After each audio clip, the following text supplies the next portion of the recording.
Le 5 août 2010, à la suite d'un effondrement dans la mine de San José au Chili, 33 mineurs se retrouvent bloqués sous terre. Pendant les 3 premières heures, la poussière est tellement dense qu'ils doivent attendre couchés au sol avant de pouvoir faire le point sur la situation.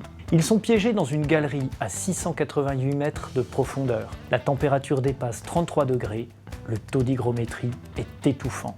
Ils n'ont aucun contact avec la surface et il est clair qu'ils ne pourront remonter par leurs propres moyens. Leur salut dépend donc uniquement d'une intervention extérieure. Les secours arriveront-ils à les localiser? Et surtout, au bout de combien de temps? Parmi les mineurs, un leader se détache, Luis Urtzua, chef d'équipe respecté. Il arrive à convaincre ses hommes que l'attente sera longue et qu'un rationnement draconien s'impose. L'eau peut être collectée dans les boyaux, mais leurs rations d'urgence ne sont prévues que pour 48 heures. Chaque mineur ne mangera donc que quelques cuillerées par jour. Une autre mesure est adoptée. L'éclairage des machines sera allumé pendant 12 heures sur 24 afin de donner au groupe un repère temporel et un cycle jour-nuit. Ils ne seront finalement localisés qu'après 17 jours lorsqu'une sonde atteint leur refuge. Pendant tout ce temps, ils ont enduré l'angoisse et les privations sans savoir s'ils seraient retrouvés à temps.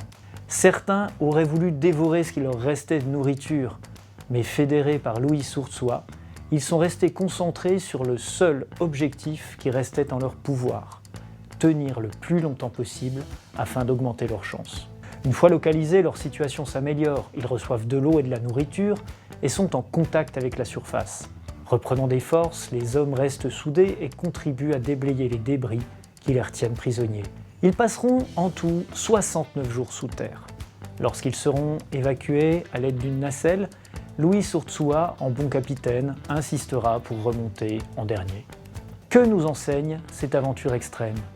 Que dans l'incertitude, il faut se concentrer sur des actions modestes, mettre en place des routines, et quand le résultat est trop aléatoire, se tenir à des objectifs de moyens. Luis Urtzua raconte ceci.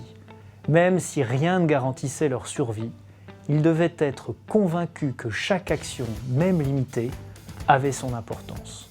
La semaine prochaine, nous reviendrons à la surface et à des exemples plus proches de notre quotidien. Nous analyserons de plus près les clés pour naviguer, voire survivre en incertitude. D'ici là, continuez à cultiver votre esprit rebelle, car nos rebelles, nos futurs.